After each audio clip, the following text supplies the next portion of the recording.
의 갈릴리 바다 건너편으로 가심에 큰 무리가 따르니 이는 병자들에게 하시는 표적을 보았음이로라. 예수께서 산에 오르사 제자들과 함께 거기 앉으시니 마침 유대인의 명절인 유월절이 가까운지라.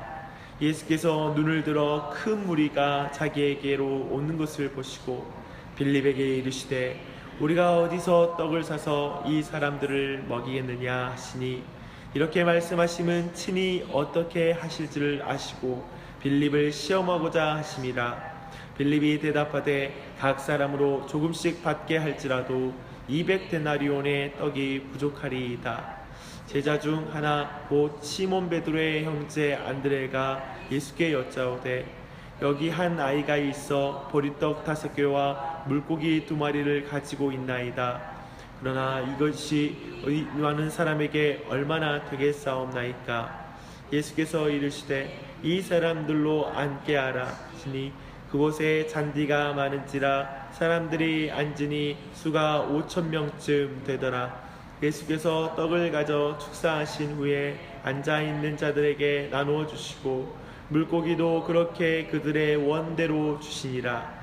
그들이 배부른 후에 예수께서 제자들에게 이르시되 남은 조각을 거두고 버리는 것이 없게 하라 하심으로 이에 거두니 보리떡 5개로 먹고 남은 조각이 12바구니에 찼더라. 그 사람들이 예수께서 행하신 이 표적을 보고 말하되 이는 참으로 세상에 오실 그 선지자라 하시더라. 그러므로 예수께서 그들이 와서 자기를 억지로 붙들어 임금으로 삼으려는 줄 아시고 다시 혼자 산으로 떠나가시니라. 아멘. 아멘. 요한복음을 읽을 때 항상 우리가 기억해야 될 것은 이 말씀에서 예수님은 누구시라고 말하고 있지? 그리고 그 안에 등장하는 인물들이 예수님을 어떤 분으로 믿고 있지? 라는 이 두 가지 질문을 한다면 요한복음 안에 아마 큰 틀에서 우리가 많은 의미들을 깊이 깨달을 수 있을 것입니다. 오늘 본문은 너무나 유명한 본문이죠. 오병이어의 기적, 그 본문입니다. 이 사건은 사실 너무 중요해서 사복음서 전체가 다루고 있어요. 근데 요한복음만 이 사건이 일어난 때를 기록하고 있어요. 4절 한번 읽어볼게요. 마침 유대인의 명절인 유월절이 가까운지라. 즉 요한은 이 오병이어의 이 기적을 유월절 배경으로 볼 때에 올바르게 해석될 수 있다. 이 표적의 참된 의미는 유월절과 연결되어 있다라는 것을 지금 이 본문 자체에서 강조하고 있는 것입니다. 그래서 잠깐 우리가 유월절을 잠깐 스케치하고 우리가 배경 그림을 한번 잠깐 그려볼 때 오늘 이 본문의 의미가 우리에게 정확하게 생동감 있게 와닿습니다. 사실 하나님께서는 애굽의 종되었던, 그리고 그 종으로서 굉장히 비참함 가운데 사로잡혀서 노예가 되어 있는 이스라엘 백성을 구원하시죠. 그들을 구원할 때 하나님께서는 한 사람을 사용하세요. 모세라는 그 한 사람을 사용하십니다. 아마도 그는 40년 동안 목동 생활하면서 벌품없는 모양이 되었겠죠. 우리가 보는 형체로는 그는 정말 이제 나이가 늙어진 어떤 무력한 모습의 어떤 왕으로서의 권능과 그 실력 이렇게 있어 보이는 그런 젊음이 느껴지지 않는 그런 인물이었을 것입니다. 근데 하나님은 그를 택하셔 사용하십니다. 이스라엘 백성을 그 사람을 통하여 애굽의 군대로부터 하나님께서는 구원하시고요. 그리고 상상할 수 없는 정말 이 애굽이라는 나라의 권세로부터 이스라엘 백성을 해방시키십니다. 그때 무엇을 사용하시죠? 10가지 재앙을 사용하십니다. 이 10가지 재앙은 이스라엘 백성에게는 구원의 사건이었지만 저 애굽 백성에게는 심판의 사건이었죠. 이 사건의 마지막은 우리가 잘 아는 것처럼 이제 모든 장자가 한날 밤에 죽는 사건입니다.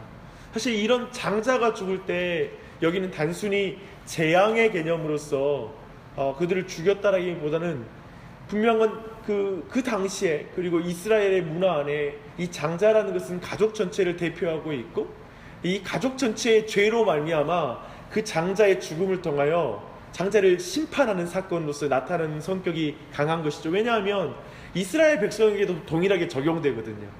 우리가 알다시피 문설주에 피를 바르지 않으면 하나님께서는 이스라엘 백성이라 할지라도 심판하셨기 때문에 이거 모두에게 적용되는 내용이었던 것이죠. 그러나 우리가 알다시피 그날 밤 이제 이스라엘 백성은 문설주의 그 피와 그리고 그 살을 먹음으로 말미암아 하나님께서 그들을 죄를 넘어가 주시고 심판을 넘어가 주신다라는 의미에서 유월이라는 말을 사용하고 그 유월을 절기로 사용하고 있는 것이죠. 이스라엘 백성은 항상 이 유월절을 지킬 때 대대손손 기억해야 될 것은 지금 내가 사는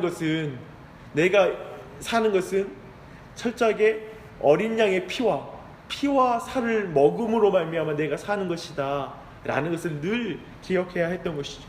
우리는 이 사건이 무엇을 가리키는지, 예수 그리스도를 통해서 어떻게 우리에게 다가오는지를 잘 알고 있습니다. 그런 의미에서 예수님은 이 오병이어를 통해서 자신이 행할 새로운 출애굽을 말하고 있는 거예요. 그리고 또 한 가지, 이젠 이스라엘 백성이 이젠 애굽의 종되었던 신분에서 새로운 신분의 하나님의 나라로 서잖아요. 공동체가 되는 것처럼 이제 그 백성을 볼 때 자신을 통하여 이룰 새로운 공동체를 가리키고 있는 것입니다. 하나님이 홍해에서 애굽의 군대를 깨뜨린 것처럼 이제는 하나님께서 모든 죄와 모든 사망의 권세를 깨뜨리시고 이제 그들을 해방시켜서 이제 하나님의 새로운 백성을 만들어 간다라는 것을 가리키는 게 바로 이 오병이어의 기적의 핵심적인 메시지인 거예요. 왜냐하면 유월절과 연결되어 있기 때문에 우리가 그렇게 이해하는 게 마땅합니다. 이 해방의 방법은 뭐죠? 오직 이 세상의 죄를 지고 가시는 어린 양의 살과 피로만 이 일이 일어난다. 새로운 출애굽이 일어나고 그리고 새로운 백성이 될 수 있다라는 것을 말하고 있는 것입니다. 그 숫자는 어떻게 나옵니까? 5,000명이에요. 이 5,000명은 남자의 성인의 개수인 거예요. 어린아이와 여인들까지 포함한다면 2만 명이에요. 상상해 보세요. 2만 명. 2만 명 성찬식을 한다고 해보세요. 조직적으로 아무리 해도 굉장히 시간이 많이 걸려요. 그리고 그 사람의 인원의 그 양식은 어마어마해요. 근데 그 어마어마한 그 역사, 이것이 가리키는 거 뭐냐면 이제 예수 그리스도를 통해서 이루어지는 이 구원의 사역과 그 구원의 수혜를 입는 사람들은 모든 인종과 종교와 모든 지역과 모든 어떤 계급을 넘어선 복음의 놀라운 역사를 통하여 풍성하게 사람들이 구원을 얻을 것이다. 그리고 12바구니라는 것은 이제 12이라는 숫자는 풍성함을 상징하거든요. 완전함을 상징하거든요. 이 예수님을 통하여 이루어진 이 놀라운 공급은 풍성하고 완전하게 너희에게 주어질 것이다 라는 걸 가리키는 게 이 오병이어입니다. 한번 이미지를 생각해 보세요. 지금 오병이어는 풍성한 거예요. 충만한 거예요. 방금 전까지만 해도 배고파서 이제 기진하에서 쓰러질 것 같은 모든 사람들이 이제 온전히 회복되는 거예요. 기쁨이 가득했겠죠. 즐거움이 가득해서 소리를 지르고 아이들이 뛰놀았을 거예요. 그 모든 이미지를 한번 상상해 볼 필요가 있습니다. 근데 이 표적을 통해서 예수님은 단순히 가장 중요한 건 이 표적을 통해서 가리키고 싶은 자신이 누구인지를 알려주고 싶은 게 오늘 사건의 핵심이에요. 그래서 나오는 거 뭐냐면 사람들이 예수님을 왕으로 삼으려고 이제 다가올 때 예수님이 혼자 산으로 도망쳐요. 그냥 어쩌면 도망쳤다는 표현을 쓸 수 있겠죠. 피해서 올라가세요. 다른 곳으로. 이 사건을 통해서 근본적으로 이런 예수님 누구신지 가리키는데 사실은 오늘 본문에서는 특별히 또 제자들을 향한 예수님의 질문 또한도 우리에게 많은 것을 가르쳐 줍니다.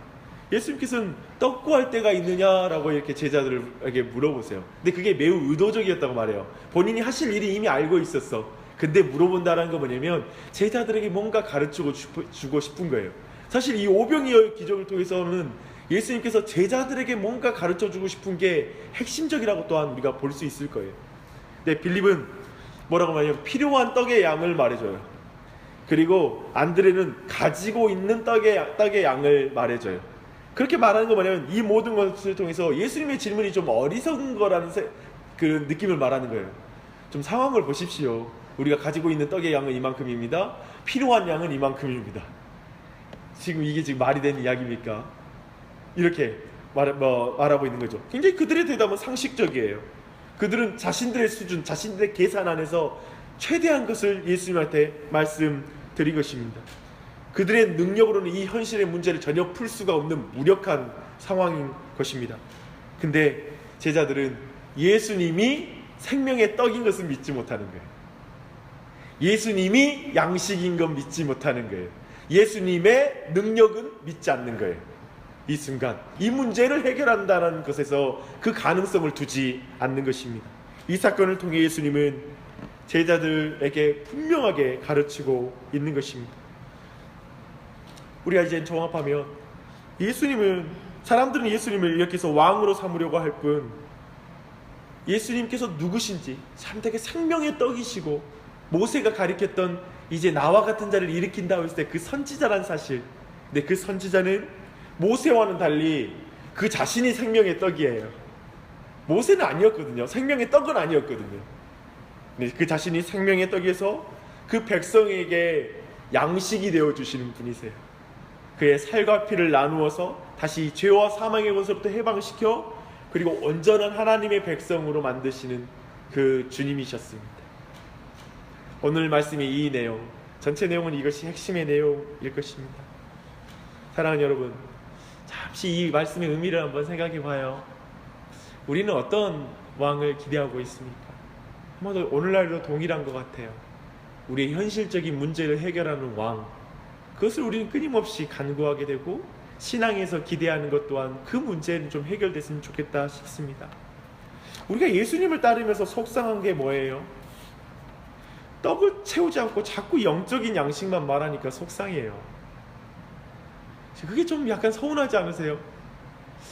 그래도 좀 떡 좀 주고 현실적인 문제 좀 해결해 주지, 맨날 이게 영적인 양식 뭐 그런 말씀만 하지 마십시오라는 마음이 우리 마음에 있습니다. 아마 이 지점에서 어쩌면 오늘 본문과는 반대로 반응하는 것 같아요. 우리가 차라리 산으로 도망치려고 하는 거 아닌가. 예수님 자꾸 영적인 분이라고 말씀하시니까. 그래서 어쩌면 교회를 옮길 수도 있겠죠. 자꾸 영적인 예수님은 죄와 사망에서 여러분을 해방하는 참된 왕이십니다. 그거 말고요, 목사님 좀 현실적 문제를 해결하는 설교 좀 해주세요. 오늘 본문은 뭐냐면 현실적 문제를 풀어가시면서 거기에만 머무는 것에 대한 안타까움이 있는 거예요. 도리어 즉 제가 여러분에게 나누고 싶은 이 설교 또한 여러분의 현실적 문제에 관심 없다는 말이 아니라, 지금 예수님은 어쩌면 이 시대의 문제는 뭐냐면 예수님께서 그 현실적인 것을 넘어서 일하여 계신 분이란 걸 믿지 못하기 때문에 예수님께서 혹시 우리 안에 역사하지 못하는 것은 아닐까, 이런 생각도 해보게 됩니다. 사랑하는 여러분, 예수님 우리의 생명의 떡이십니다. 이걸 우리가 반드시 믿어야 할 것입니다. 또한 오늘 우리 말씀을 통해서 우리가 배우고 해야 될 기도 제목은, 우리 또한 배고플 때 혹시 우리에게 있는 것만 세워보고 또 필요한 것만 세워보는 신앙이 아닌지. 그래서 예수님을 믿지 못해, 예수님께 의지하고 기도하지 못하고 그냥 내게 있는 능력, 아니면 내게 뭐가 필요하지라고 생각하며 내가 무력한 사람이구나, 아무것도 없는 사람이라 느끼면서 거기에서 굉장히 그냥 현실적인 계산 속에서 상식적인 수준에서 그저 비참하게 자신에 대해서 무력하게 그냥 자포자기하고 자신의 미래에 대해서도 정말 비관적으로 생각하며 소망 없는 자리에 있지 않는지. 도리어 우리가 예수님을 바라보고 예수님께 기도하고 그분의 능력을 간구하는 자리로 나아가는 것, 바로 이것이 굉장히 중요해요. 여러분, 우리는 이 한 해 동안 교회에서 사역을 할 수 있어요. 교회 생활도 핵심이 그거예요. 교회 상황 보고 현실적인 거 계산하는 거 중요해요. 우리 교회 미래에 무슨 미래에 뭐가 필요한지 아는 것도 중요해요. 근데 예수님 안 바라보면 교회는 다 불평, 불만, 다툼이 가득한 곳이 돼요. 예수님 바라봐야 돼요. 믿음이 있는 곳이에요. 그게 교회예요. 이 아침에 기도할 때 자녀를 위해서 기도하고 배우자를 위해서, 자신을 위해서 기도하고 교회를 위해서 기도할 때 기도하세요. 현실적인 거 잘 계산하는 거 필요합니다. 주님, 우리 가정 현실적인 문제 풀리는 것도 중요합니다. 그리고 우리 가정 미래를 위해서 뭘 준비해야 될지 아는 것도 필요합니다. 그런데 주님, 이 모든 것도 알려주시되 가장 중요한 지혜는 하나님을 의지하는 것인 줄 믿습니다. 하나님이 우리의 도움인 것을 아는 것을 믿는 것이 그것인 줄 믿습니다. 예수님이 생명의 떡인 줄 믿는 것이 우리에게 가장 필요한 것입니다. 주님, 그 믿음 부어주시옵소서. 예수님이 누구신지를 보는 나와 가정과 우리 교회 되게 하여 주시옵소서. 이 아침 그렇게 기도하십시다. 함께 기도하시겠습니다.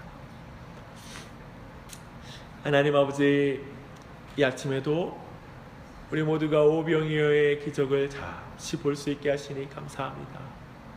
하나님, 우리 또한 정말 기진하여서, 그리고 하나님 양식이 없어서, 그리고 우리의 현실적인 문제 앞에서 우리가 신음하고 그 문제 앞에 푹 빠져서 내게 뭐가 없고 말하며 불평할 수 있고, 앞으로 이런 게 필요할 텐데 하며 근심과 염려 가운데 가득 찰 수 있지만, 하나님 그때마다 우리가 예수님을 바라볼 수 있도록 도와주시옵소서.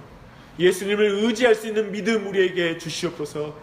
하나님, 우리 안에 다시 한번 모든 낙심 가운데 있는 자, 주님 모든 것까지 염려 가운데 있는 자, 주님 그 마음들을 강건하게 하여 주시고 그들에게 예수님이 누구신지를 더욱 분명하게 드러내 주시는 이 아침이 되게 해 주시옵소서.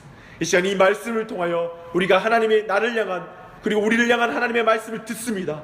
하나님, 예수님은 우리의 생명의 떡이십니다. 예수님이 참으로 우리의 모든 현실적인 문제를 넘어서서 우리의 인생의 궁극적인 문제를 변화시키는 분이십니다. 우리의 굶주림, 우리의 진정한 굶주림을 채우시는 분은 우리 주 예수 그리스도이십니다. 저는 이 시간 이 예수님을 바라보고 이 예수님을 의지하여 기도하는 이 아침이 될 수 있도록 도와주시옵소서. 알고 있습니다.